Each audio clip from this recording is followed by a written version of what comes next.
नमस्कार। आज जैसा कि आप जानते हैं 9 अगस्त 2021 आज के दिन हमारे देवी अहिल्या हॉस्पिटल को आज 18 साल हो चुके हैं। 18 साल एक गौरवान्वित 18 साल मैं कहना चाहूँगा। जो सफर हमने 2003 में शुरू किया था आज उसको पूरे 18 साल हो चुके हैं। ये जो शुरुआत हुई थी एक इलेक्ट्रो होम्योपैथी के लिए एक माइलस्टोन साबित होने वाली और हो रही है। उस रास्ते पे हम एक बहुत आगे तक आ चुके हैं, लेकिन इस रास्ते पे जब हम खड़े होते हैं हम देखते हैं कि हमें और दूर और आगे तक जाना है। ये जो सफर है कभी भी किसी एक का सफर नहीं होता। अगर हमें उस ऊंचाई तक पहुंचना है, अगर उस मेन स्ट्रीम तक हमें पहुंचना है तो मुझे नहीं लगता कि मैं अकेला या कोई और अकेला इस चीज को पा पाएगा या नाप भी पाएगा। हमें हमारी टीम की जरूरत है, हम आपकी जरूरत है। अगर आप वहाँ हैं, वहाँ उस तरह से एक्टिव हैं, तो मुझे लगता है कि मैं भी यहाँ पर एक्टिव हूँ। मुझे एक भरोसा मिलता है, एक अंदर से एंथुसियाज्म मिलता है कि मैं हाँ किसी चीज को कर सकता हूँ। ये सिर्फ आप लोगों की बदौलत है। हमारी जो यहाँ टीम है, जो दिन रात हम जो कैंसर पेशेंट्स के लिए काम कर रहे हैं। एक शुरुआत की थी मेरे फादर ने, डॉक्टर अजय हारिया जी ने एक छोटी सी ओपीडी खोल के, और उनका सपना था एक ऐसा हॉस्पिटल डेवलप करना जिससे हम कैंसर पेशेंट या किसी भी असाध्य बीमारी को हम जड़ से खत्म कर सके या उनको इतनी राहत दे दें कि वो आगे तक पहुंच सके। और शायद इसी में हम अग्रसर भी हैं। जहां तक कि 18 साल की मैं बात कहूं तो 18 साल बहुत ही रोमांचक रहे हैं मेरे लिए। शुरुआत मेरा एक करियर की शुरुआत है, मेरी इस इलेक्ट्रो होम्योपैथी की शुरुआत पिछले साल 2019 2 साल पहले 2019 में ही स्टार्ट हुई थी। लेकिन उनका जो ये जो रिले रेस है, मैं बोलता हूँ एक जो उन्होंने अभी तक आके मुझे एक स्टेपल पकड़ाया है, और आगे की लड़ाई जो मुझे आप लोगों के साथ में और आप लोगों का जब साथ मिलेगा और हम जब साथ में ये चीज करेंगे तो मुझे लगता है कि ये बहुत जल्दी हम इस रिले रेस को फर्स्ट पोजीशन पे आके खत्म करने वाले हैं। क्योंकि 2019 के बाद से जो हमने ऊंचाइयां छुई हैं, मैं ये बड़े शब्द इसलिए यूज कर रहा हूं क्योंकि मैं इससे रूबरू हुआ हूं। जो रिजल्ट है, जो हमें यहाँ रिजल्ट मिल रहे हैं कैंसर पेशेंट के लिए, उससे मैं रूबरू हुआ हूँ। मिनटों में जो उनका तकलीफ है, जो दर्द है, उसको जब आप एक तरीके से कम होता हुआ देखते हैं, एक तरीके से पेशेंट के चेहरे पे मुस्कुराहट देखते हैं, तब आपको लगता है कि हाँ, ये जो आप जितनी मेहनत कर रहे हैं, जो आप स्लीपलेस नाइट्स बिता रहे हैं, वो कहीं ना कहीं वर्थ है। और ये वर्थ जो हो रही है, ये मेरे लिए, हमारी देवी अहिल्या टीम के लिए, मैं कहना चाहूंगा हमारे इलेक्ट्रो होम्योपैथी की टीम के लिए बहुत प्रेरणा वाली है। अगर हम इसी तरह आगे साथ में मिलके काम करें, आखिरी के मेरे शब्द शायद यही होंगे कि अगर हम इसी तरह साथ में मिलके काम करें, साथ का मतलब होता है हमारा पूरा एक लैंस जो है, पूरी गैलेक्सी है इलेक्ट्रो होम्योपैथी की। मैं नहीं बोलता कि कुछ लोग हैं यहाँ पे, हम पूरी गैलेक्सी के साथ काम करते हैं। अगर हम ये पूरी गैलेक्सी साथ में मिलके काम करें, डिटर्मिनेशन के साथ काम करें और इसी तरह हम काम करके चले, सिर्फ एक देवी अहिल्या चीजों को नहीं बदलेगा। हमको जरूरत है कि हर क्षेत्र में एक देवी अहिल्या हो, एक उसी तरह के उसी मुकाम पे हम पहुंचे। तभी मैं देखता हूँ कि इलेक्ट्रो होम्योपैथी जो मेरे फादर ने एक सपना देखा था, एक फादर ने जो 18 साल पहले 20 साल पहले सपना देखा था, अगर हम एक स्टेप आगे बढ़े हैं तो हम सब मिलके, हम सारे हजारों कदम मिलके हम कहाँ तक पहुंच सकते हैं। मैं सोचकर मुझे कभी कभी एक अंदर से मैं क्या बोलते हैं ना, एक जुगात आ जाती है कि वाह, हम एक इतिहास लिखने के मोड़ पर हैं और हम जरूर उस चीज को लिखने वाले हैं। क्योंकि आज 18 साल बाद जहां हम खड़े हैं, हम हमारी एक गर्व के साथ हम लोग खड़े हुए हैं, हमारी टीम पूरी गर्व के साथ खड़ी हुई है कि हाँ, कितनी ही बड़ी बीमारी हो, कितनी ही बड़ी मुसीबत क्यों ना हो, आज तक हम उसका सामना करते हुए आए हैं और आगे भी हम सामना करते हुए जाएंगे। क्योंकि हमारे हाथ में सच्चाई है इलेक्ट्रो होम्योपैथी की, सच्चाई की ताकत है। मेटी साहब ने जो ताकत हमें दी थी इलेक्ट्रिसिटी के रूप में, आज वो हमारे हाथ में है, हमारे साथ में है। तो मुझे ये लगता है कि हम बहुत दूर तक जाएंगे और इसके साथ ही हम इस मंजिल को भी फतह करके रहेंगे। धन्यवाद। आशीष सर, यहाँ पे मैं कुछ सवाल लेना चाहूंगा। आप एक एंथुजियास्टिक यूथ जरूर हैं, लेकिन सवाल ये कि 24/7 जिस मिशन के साथ आज आप कार्य कर रहे हैं, आखिर इतनी एनर्जी कहाँ से मिलती है? सर, ये बहुत ही एक तरीके से ऐसा प्रश्न आपसे पूछा है, जो मुझसे पूछा है कि इसका जवाब आप खुद है मेरे लिए। जब मैं आपको देखता हूँ, हमारे दूसरे जो लोग हम पे भरोसा कर रहे हैं, जब मैं उन्हें देखता हूँ और हमारा एक मत भी यही है कि हमें कभी का भरोसा नहीं तोड़वाना है, क्योंकि जहां तक भरोसे की बात होती है वही जरूरी है किसी भी पेशेंट को या किसी भी जो उसके साथ में उसके परिवार वाले को है, अगर उनको हम पे भरोसा है, हमारी पैथी पे भरोसा है, तो वो जरूर ठीक होते हैं। उनमें एक अंदर से आत्मविश्वास बढ़ता है और ये हमने देखा है। अगर आत्मविश्वास के साथ पेशेंट आया है, उसको भरोसा है हमारी पैथी पर, तो 50% वो हमारे डेली पर चढ़ने से पहले ही ठीक हो जाता है और 50% हमारी मेहनत काम करती है, हमारी मेडिसिन काम करती है। तो ये जो भरोसा है ये बहुत मुश्किल से मिलता है और ये भरोसा तभी मिलता है जब हम उसके लिए कुछ काम करते हैं। ये भरोसा तभी मिलता है जब हम उसके लिए हमेशा उसके दर्द के सामने खड़े होते हैं। तो यही एक ताकत है, एक खौफ मैं बोलता हूँ, ये खौफ है हमारे अंदर, ये हमारी जिज्ञासा है हमारे अंदर कि हम जो कर रहे हैं पेशेंट के लिए वो हमेशा हमसे चूक ना हो। अगर वो चूक होगी तो एक भरोसा हमारे लिए कम होगा और भरोसा ही कम हो गया तो फिर मुझे लगता है कि हम भी उसी सब कैटेगरीज में आ जाएंगे जो अभी तक दूसरे लोग खड़े हुए हैं और हम वहीं रुक जाएंगे। यही एक ताकत है, जो आप लोग हैं यही हमारी ताकत है इस चीज को आगे बढ़ाने के। आशीष सर, स्पेशली रात के 10:45 हो गए हैं। कई व्यूवर जो हैं इस वक्त अपनी निगाहें बनाए हुए हैं, लेकिन बड़ा दिलचस्प सवाल यहाँ पे मैं एक लेना चाहूंगा। 18 साल का सफर कहीं ना कहीं मायने तो रखता है, लेकिन जब हम एक शुरुआती दौर में सोचते हैं, जब किसी संस्थान की स्टार्टअप होती है, उस मोमेंट में क्या लगता है कि हम इतनी लंबी जर्नी तय कर पाएंगे? और अगर 18 साल के सफर पे आज अगर हम अपने संस्थान को देख रहे हैं तो क्या लग रहा है कितनी दूर और जाने की जरूरत है? सर, हम जब किसी चीज की शुरुआत करते हैं तो शायद हमें असमंजस में रहते हैं। मुझे ये लगता है अगर मैं भी आज एक फ्रीलांसर होता और मैं अपने करियर की शुरुआत कर रहा होता तो मैं भी 50-50% में होता हूँ कि यार हम शुरुआत करें। यूथ की तरह बात कर रहा हूँ मैं, अगर मैं अपना एंटरप्रेन्योर हूँ और मैं अपना कुछ शुरुआत कर रहा हूँ तो मैं चलेगा नहीं चलेगा टाइप्स ऑफ होता है। लेकिन एक इंसान होता है जिसको अपने आप पे भरोसा होता है। आप कितने ही बड़े बड़े बिजनेसमैन को ले लीजिए, इन्फ्लुएंसर कर लीजिए, कि उनको अपने ऊपर विश्वास होता है कि अगर मैंने मेहनत करी है और मेरे अंदर मेहनत करने की काबिलियत है तो मैं चाहे एक छोटी सी टपरी ही क्यों ना खोलूं, वो आज बड़े होकर एक स्टॉल बनेगा, एक ब्रांड बनेगा। वो ये मेहनत का नतीजा होता है और यही जो मेहनत है, यही जो चीज है मेरे फादर ने देखी थी। ये गर्व होता है ये बोलते हुए, और ये मुझे ये सामने कतराता नहीं हूँ जरा से भी मैं उनकी बढ़ाई करते हुए, क्योंकि देखा है मैंने, उनकी मेहनत देखी है। जो मेहनत उन्होंने 25 साल पहले शुरू करी थी बिना किसी झिझक के, वो सबसे लड़े, हाई कोर्ट तक पहुंचे, उसके बाद वो यहाँ पर हैं। भले ही वो दो उनके सामने कहाँ भी हो, लेकिन वही एक मेहनत का नतीजा है जो हम बेबाकी से ये चीज को करते हुए आ रहे हैं और आगे भी करते रहेंगे। और 18 साल तो मुझे लगता है बहुत छोटा सा सफर अभी तक हमने तय किया है। हमें तो बहुत लंबा जाना है। जितना मैडी साहब की जब तक वो एक वहां तक हम पहुंच नहीं जाते हैं, हमारे डॉक्टर केपी सिन्हा जी की वो जो सोच है वहां तक हम पहुंच नहीं जाते हैं। उनका जो सपना है जो उन्होंने मिलकर देखा था, एनएल सिन्हा जी ने जो सपना देखा था, हम वहां तक पहुंच नहीं जाते हैं। तब तक ये सफर तो छोटा है। हमें और ऐसे ही कई 18 साल और लंबा जाना है और मुझे ये यकीन भी है कि हम सब साथ मिलकर जाएंगे।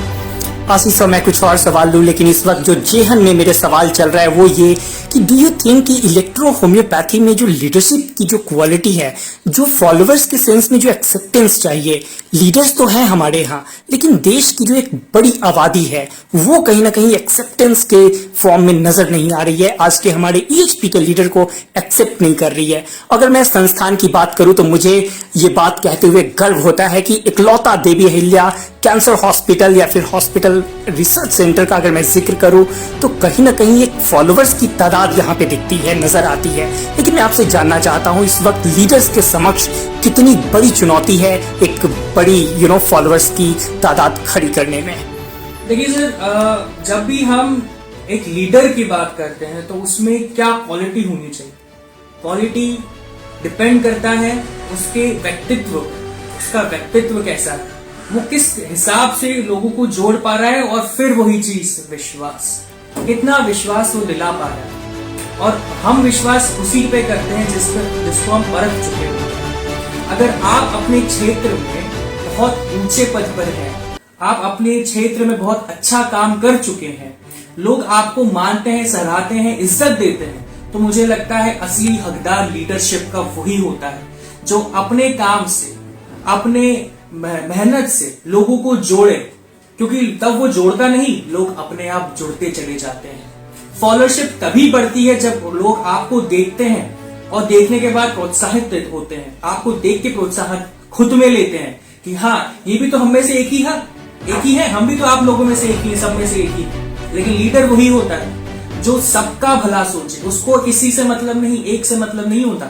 लीडर को कभी किसी एक से मतलब नहीं होता, उसको मतलब होता है खुद की कंपनी ऊपर जाएगी। मैं ऊपर जाऊं ना जाऊं, मेरी कंपनी ऊपर जाए। उसी प्रकार से मैं डॉक्टर कैसा भी बनूं, मैं कितना ही करूं, लेकिन मेरा एक मोटिव होना चाहिए कि इलेक्ट्रो होम्योपैथी सबसे ऊपर होनी चाहिए।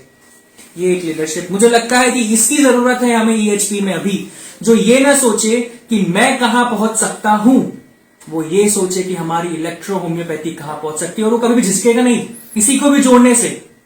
ये नहीं सोचेगा कि अरे वो यहां पर है, मैं यहां पर हूं, वो मुझसे आगे ना निकल जाए। उसको किसी पद की लालसा नहीं होनी चाहिए। पहली बात, पद की लालसा, कुर्सी बहुत लोगों को ले डूबी है और मुझे लगता है ले डूबी, लेकिन कुर्सी की लालसा किसी को ना हो। बस हमें ये देखना है कि जो हम चाह रहे हैं, इलेक्ट्रो होम्योपैथी का डेवलपमेंट, वो बेसिक मेन आदमी के दिमाग में होना चाहिए। और जब वो हमारे सामने होगा ना, तब हमको खुद लगेगा कि हाँ, यही लीडर है और यही पहुंचाएगा। किसी एक से मतलब नहीं रखना, हमें मतलब रखना है सिर्फ हमारे पावर्स।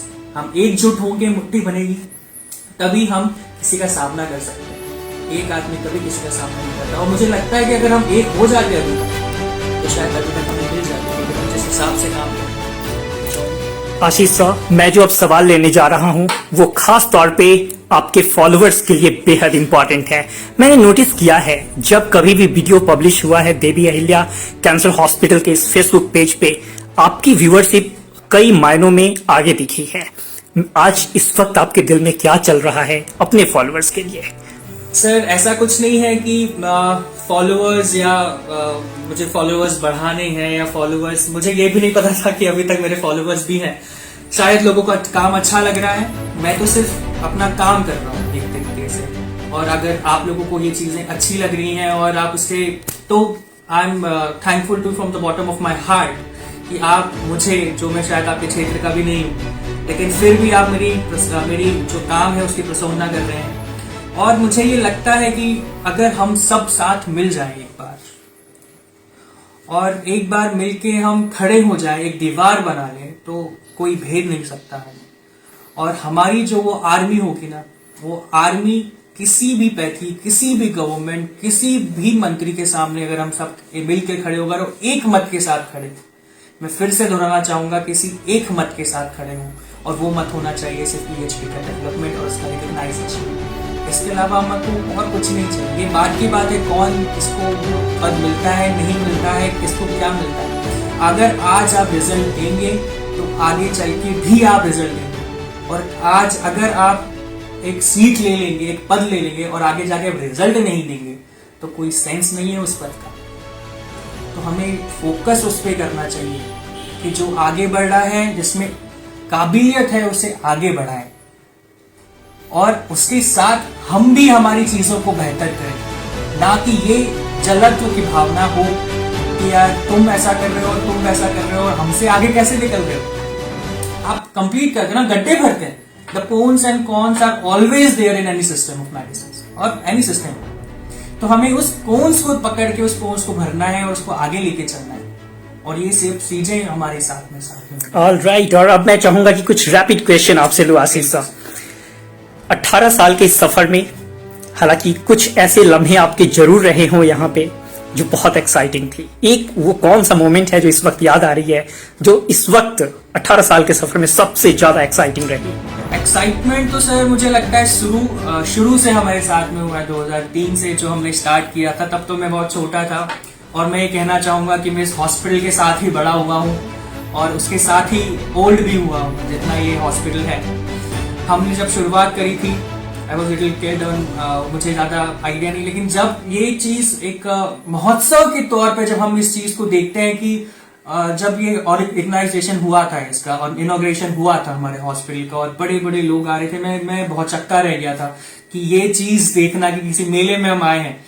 और उसका एक बोझ जो रहता है ना कि अगर हम इसकी इतनी एक्सपेक्टेशन कोई किसी कर रहा है तो आपके ऊपर बहुत सारी चीजें बढ़ जाती हैं करने के लिए, तो वो हम चीजें देखते हैं। और असली जो एक्साइटमेंट थी वो 2019 से चालू हुई जब हमने इलेक्ट्रोहोम्योपैथी फुल्ली क्यूब इलेक्ट्रोहोम्योपैथी का एक कैंसर हॉस्पिटल स्टार्ट किया। और एक वो जो एक्साइटमेंट भरी पल था जब केपी सिन्हा सर ने इसका इनॉग्रेशन करा और एक तवज्जो थी हमारे कि उनका हाथ हमारे सर पर और हमारे हाथ में कुछ है चीजें करने के लिए, और उनके ही आशीर्वाद से हम इतने आगे हैं आज। और हर एक पल जो आप पेशेंट के कांटेक्ट में रहते हैं और पेशेंट आपके सामने उस चीजों को महसूस करता है, अपने दर्द को छुटकारा पाता है, अपनी तकलीफों से दूर होता है, जब वो आता है तो बिल्कुल एक डल ड्राउजी चेहरा होता है, बहुत ही परेशान, मतलब अब ये कि डेथ टू बेड अब मुझे नहीं जीना। और जब उसको ये सब चीजें हमारा इलाज मिलता है और जो खुशी होती है चेहरे, वो जो पल है मुझे लगता है ये बार बार मिलता है और मुझे हर बार मिलेगा। ऑलराइट, गूज़बम्प देता है। अगला सवाल मैं आपसे लेना चाहूंगा, कौन सा वो फनी मोमेंट था जो हॉस्पिटल में आपने अपने लाइफ के करियर में देखा और अब तक किसी से आपने शेयर नहीं किया? इस वक्त कई व्यूअर्स हैं, मैं चाहूंगा इस वक्त जरूर शेयर करें। फनी तो हर चीज हो जाती है जब हम अपने लोगों के साथ होती है कि ऑसम टीम के साथ होते हैं तो हर रोज कुछ ना कुछ होता है। और यही चीज होती है, मुझे लगता है कि हर एक चीज हम सोचते हैं कि पेशेंट है हमारे सामने और हम लोग उनके सामने हंसी मजाक भी करते हैं कभी कभी, लेकिन शुरुआत में वो बहुत ही डल हो रहते हैं कि नहीं, लेकिन हम जैसे जैसे वो ठीक होने लगते हैं ना, वो हमारे साथ मजाक करने लगते हैं, पेशेंट्स को मजाक करते हैं। तो वो मुझे लगता है कि वो हर रोज एक फनी थिंग हो ही जाती है किसी ना किसी पेशेंट के साथ कि अभी तक तो आप ऐसा बोल रहे थे और अब आपको खाना खाना है। तो वो मेरे को लगता है कि एक फनी चीज थी। ऑलराइट, एक सवाल यहाँ पे जो इस वक्त मेरे दिल में आ रहा है वो ये कि आखिर कौन सा वो मोमेंट था जिससे आप पिछले 18 सालों में नहीं किए? Are you missing anything? कुछ ऐसा फनी मोमेंट जो आप यहाँ पे क्रिएट करना चाहते थे बट अभी तक मौका नहीं मिला? अच्छा, ऐसा कुछ तो अभी एग्जैक्टली पिंच नहीं हो रहा है, पर फिर भी मैं ये कहना चाहूंगा कि फनी थिंग्स होती रहती हैं। Okay, alright. सो अब मैं जानना चाहूंगा, बिकॉज आप लगातार पेशेंट्स के बीच होते हैं, वो सभी कहीं ना कहीं हमारे लिए बहुत रिस्पेक्टेड है, मैं जानना चाहूंगा इस वक्त कौन से पेशेंट की याद आ रही है? सर, सबसे पहले मुझे जो एक मिसिंग है, हम जब भी किसी के साथ में किसी पेशेंट के साथ इमोशनली टच हो जाते हैं तो कुछ पेशेंट ऐसे भी होते हैं जो हमको इन्फ्लुएंस कर जाते हैं। अब वो भगवान की मर्जी होती है, वो है नहीं है, लेकिन हाँ ऐसे पेशेंट्स होते हैं जो आपको एक इन्फ्लुएंस करते हैं, आपको पर जो वो भरोसा जताते हैं और वो ठीक होने भी लगते हैं, लेकिन भगवान कुछ और ही मंजूर होता है। और फिर वो जब खटकती है एक बार कि यहाँ से तो बहुत अच्छे से गए थे। एक होता है, हम पैलिएटिव केयर की जब बात करते हैं कि आपकी लाइफ एक्सटेंड होगी, आपको एक तरीके से क्वालिटी ऑफ लाइफ बेटर होगी, आपने चलो वो तो दे दिया, लेकिन आपसे बहुत अच्छे इनके संबंध हो गए इस वजह से, क्योंकि जब दुनिया वालों ने उनको बोल दिया कि हम कुछ नहीं कर सकते, लेकिन आप जब करते हैं तो एक फेथ डेवलप कर देते हैं वो लोग, और वो फेथ के लिए वो ऐसा सोचते हैं कि जैसे हमारे फैमिली मेंबर टाइप, वो आपको फैमिली मेंबर समझने लगते हैं। और जब ये ऐसा पता चलता है एक किसी पेशेंट के बारे में और अब तक लगाव हो जाता, तो मिस तो होता है। आशीष सर, क्या आपका दिल अलाउ कर रहा है कि उनका नाम लिया जाए इस वक्त? जी, अब वो तो है नहीं हमारे बीच, लेकिन फिर भी हरियाणा से हमारे एक पेशेंट आए थे, दर्पण जी नाम है, दर्पण जी। तो उनका जब वो शुरुआत में आए थे, यहीं बैठे थे, फादर से मिले हमारे, उनको दिखा तो बहुत एक्सट्रीम पेन वाज, और he would can't sit, means इतना पेन था, इतना एक्सट्रीम पेन था। मैं आया जस्ट और मैंने उनको देखा, I just saw the reports, I go through all the reports and then suddenly हमने उनको मेडिकेशन फूक मिली एंड वी स्टार्टेड एंड आधे हाफ एन आवर में ही वाज स्माइलिंग। मतलब उनके भैया आए, ब्रदर, एंड वो बोलते कि यार दर्पण को मैंने इतने टाइम बाद खुश देखा, तो ये हमारे मन में भी हुआ। और ही वाज फॉर 7 days बहुत अच्छे थे, मतलब दर्द 50, 70, 80% बहुत अच्छा कम हुआ। उनका यूट्यूब वीडियो भी जब वो लास्ट में जा रहे थे तो वो बोलते मेरे को बहुत होप हो गई है कि मेरे ब्रदर बोलते मुझे बहुत होप हो गई है, लेकिन he was a terminal patient. Cancer was separated all over the liver and as well as the gallbladder. So it was a terminal ill patient. फिर भी बहुत हद तक उनका पेन जो जिस कंप्लेन के लिए आए थे वो नहीं था, एट लास्ट तक नहीं था. और जब ये पता चला तो हाँ, उनको ज़्यादा मिस अभी रिसेंटली कर रहा हूँ. आशीष सवाल तो बहुत है, यू कांट थिंक कि इस वक्त अपने व्यूअर्स भी हमारे साथ जुड़े हुए हैं, लेकिन अब मैं आपसे जानना चाहता हूँ बिकॉज डिप्टी डायरेक्टर के नाते आप इस वक्त एक बड़ी रिस्पॉन्सिबिलिटी तो यहाँ पे फेस कर रहे हैं. मैं जानना चाहता हूँ कि और अपने लाइफ में क्या करना चाहते हैं जिसके जरिए इस काम को और बेहतर दिशा में ले जा सके. बिल्कुल सर, देखिए as an teenager when I was studying my MBBS और जब मैं तैयारी कर रहा था आई वाज वेरी कंफ्यूज कि क्या करना चाहिए लाइफ में. After completing I was like अब क्या करना चाहिए लाइफ में. एक मोटिव, सर्जरी में जाओ, एमएस करो या जो भी है. लेकिन जब आपने इस बीमारी को इतने करीब से देखा हुआ हो, जब जूझा हुआ हो, तो मेरे पास मोटिव नहीं था. बट जब से ये चीज़ हमने स्टार्ट की है तो मेरे पास एक मोटिव, एक एम है. EHP के लिए बोल दीजिए, आप कैंसर पेशेंट्स के लिए बोल दीजिए, पैलिएटिव केयर के लिए बोल दीजिए. तो मैं ये चाहता हूँ कि अगर मैं मेरे में अंदर थोड़ी सी डिटर्मिनेशन है, एक मेहनत करने की जिम्मेदारी अगर मेरे अंदर है, तो मैं इसी को आगे लेकर जाऊँगा. और मैं ये चाहता हूँ कि हम सब इस चीज़ के लिए आगे लेके जाएं. और मेरा एम ये रहेगा कि इस चीज़ को हम इतना कर लें, इतना हम उस वहां तक पहुंच जाए. हमारे पास बहुत से पेशेंट आते हैं जो एकदम गरीबी की हालत में, जिसके हम चाहकर भी ज्यादा मदद नहीं कर पाते. जब हमें उनको मदद करने का मौका मिलेगा, हम उनको राहत देने का काम चालू करेंगे. बहुत सी मेडिसिन अभी हैं जो खोजना बाकी है, मुझे लगता है बहुत बड़ा स्कोप. हमने तो सिर्फ अभी कुछ मेडिसिन पे काम किया, कुछ प्लांट्स पे काम किया. जब हम जाएंगे आगे हो तो हमें बहुत सारी चीजें मिलेंगी. लगता है हमको संजीवनी भी हाथ में कभी लग सकती है अगर हम इस चीज से, इलेक्ट्रोहोम्योपैथी से संजीवनी भी हम हाथ में लग जाए.